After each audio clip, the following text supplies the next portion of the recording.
യുദ്ധങ്ങളും കലാപങ്ങളുമായി ബന്ധപ്പെട്ട് നിരവധി വീഡിയോകളും വാർത്തകളും നമ്മുടെ സമൂഹ മാധ്യമ അക്കൗണ്ടുകളിൽ പ്രത്യക്ഷപ്പെടാറുണ്ട്. പലപ്പോഴും അതൊക്കെ നമ്മൾ ഷെയർ ചെയ്യുകയും കമന്റ് ഇടാറുമുണ്ട്. അതിന്റെ ഏറ്റവും വലിയ ഉദാഹരണമായി ചൂണ്ടിക്കാണിക്കാൻ പറ്റുന്ന ഒന്നാണ് ഇസ്രായേൽ പലസ്തീൻ സംഘർഷം.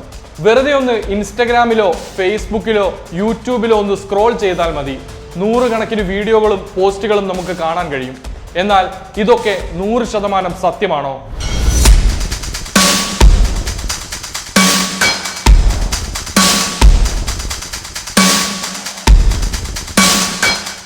ഗാസ യുദ്ധവുമായി ബന്ധപ്പെട്ട് സോഷ്യൽ മീഡിയയിൽ പ്രചരിക്കുന്ന വിവരങ്ങളെയും വീഡിയോകളെയും കുറിച്ച് നമ്മൾ കാണാറുള്ള ചില വ്യാജ വാർത്തകളുമായി ബന്ധപ്പെട്ട വിഷയത്തെക്കുറിച്ചാണ് പറഞ്ഞു വരുന്നത്.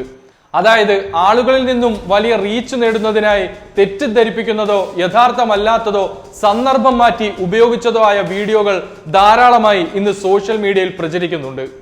യുദ്ധസമയത്ത് ഗാസയുമായി ബന്ധപ്പെട്ട് ഓൺലൈനിൽ പ്രചരിക്കുന്ന വീഡിയോകൾ, ചിത്രങ്ങൾ, മറ്റു വിവരങ്ങൾ എന്നിവയുടെ കാര്യത്തിൽ വലിയ തോതിലുള്ള തെറ്റിദ്ധാരണകളും വ്യാജ പ്രചരണങ്ങളും നടക്കുന്നുണ്ട്. അതിൽ പ്രധാനമായും കണ്ടുവരുന്ന ചില കാര്യങ്ങൾ ഇവയാണ്. നിലവിലെ സംഭവങ്ങളാണെന്ന് തെറ്റിദ്ധരിപ്പിച്ച് വർഷങ്ങൾക്ക് മുമ്പ് നടന്ന മറ്റ് സംഘർഷങ്ങളിൽ നിന്നുള്ള ദൃശ്യങ്ങൾ, മറ്റ് രാജ്യങ്ങളിലെ സംഭവങ്ങൾ അല്ലെങ്കിൽ ഗാസയിലെ മുമ്പ് നടന്ന സംഭവങ്ങൾ എന്നിവയുടെ പഴയ ദൃശ്യങ്ങൾ വീണ്ടും പ്രചരിപ്പിക്കുന്നു.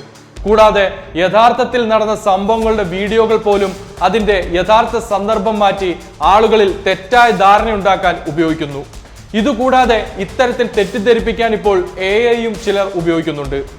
ആർട്ടിഫിഷ്യൽ ഇന്റലിജൻസ് ഉപയോഗിച്ച് നിർമ്മിച്ച വ്യാജ ചിത്രങ്ങളും വീഡിയോകളും ഇന്ന് ധാരാളമായി പ്രചരിക്കുന്നു, പ്രത്യേകിച്ച് കുട്ടികളെയും മറ്റും ചിത്രീകരിക്കുന്നത്. ഇത് കാണുന്നവരിൽ ശക്തമായ വൈകാരിക പ്രതികരണം ഉണ്ടാക്കാനാണ് ലക്ഷ്യമിടുന്നത്. ഇതൊന്നും കൂടാതെ റീച്ചിന് വേണ്ടി ചിലർ നാടകീയമായ രംഗങ്ങൾ കെട്ടി ഉണ്ടാക്കുന്നു എന്ന രീതിയിലുള്ള ആരോപണങ്ങളും വ്യാപകമായി പ്രചരിക്കുന്നുണ്ട്. എന്നാൽ ഇത്തരത്തിൽ പ്രചരിച്ച പല വീഡിയോകളും വ്യാജമാണെന്ന് വസ്തുതാ പരിശോധനയിലൂടെ പിന്നീട് തെളിയിക്കപ്പെട്ടിട്ടുമുണ്ട്. പലതും മുമ്പ് നടന്ന സിനിമാ പ്രൊജക്ടുകളിൽ നിന്നോ മറ്റു രാജ്യങ്ങളിലെ പരിശീലന വീഡിയോകളിൽ നിന്നോ ഉള്ളവയാണ്. അതുകൊണ്ട് തന്നെ ഇത്തരം വാർത്തകളും വീഡിയോകളും കാണുമ്പോൾ അല്ലെങ്കിൽ ഷെയർ ചെയ്യുമ്പോൾ അതിന്റെ സത്യാവസ്ഥ ഉറപ്പുവരുത്തേണ്ടതുണ്ട്. പ്രധാനമായും നിങ്ങൾ അത്തരം വീഡിയോകൾ എവിടെ നിന്നാണ് കാണുന്നത്? പ്രശസ്തരും വിശ്വസ്തരുമായ മാധ്യമ സ്ഥാപനങ്ങളോ വസ്തുതാ പരിശോധന നടത്തുന്ന സംഘടനകളോ ആണോ ഇത് റിപ്പോർട്ട് ചെയ്തിരിക്കുന്നത് എന്ന് പരിശോധിക്കുക. വീഡിയോയുടെ അടിക്കുറിപ്പും ഉള്ളടക്കവും പരസ്പരം പൊരുത്തപ്പെടുന്നുണ്ടോ എന്ന് ശ്രദ്ധിക്കുക.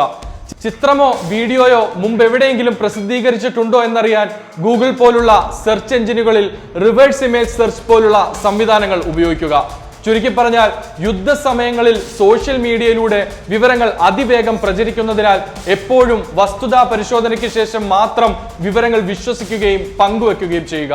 അതേസമയം ഗാസയിലെ ജനങ്ങൾ അനുഭവിക്കുന്ന ദുരിതത്തിന്റെ നേർചിത്രം ലോകത്തിന് മുന്നിൽ തുറന്നു കാണിക്കുന്ന നിരവധി ജേർണലിസ്റ്റുകളും ഇൻഫ്ലുവൻസേഴ്സുമുണ്ട്.